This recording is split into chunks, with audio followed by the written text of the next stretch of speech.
La superficie terrestre può essere suddivisa in 5 fasce climatiche che si succedono simmetricamente partendo dall'equatore verso nord e verso sud. Man mano che ci allontaniamo dall'equatore e ci avviciniamo ai tropici, le piogge diminuiscono.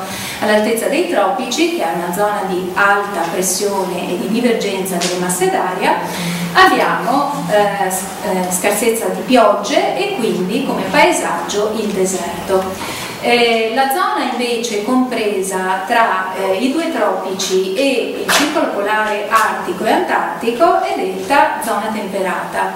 Il clima è temperato, a differenza della zona intertropicale.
Paesaggi. All'altezza dell'equatore possiamo trovare una foresta equatoriale fluviale, perché qui?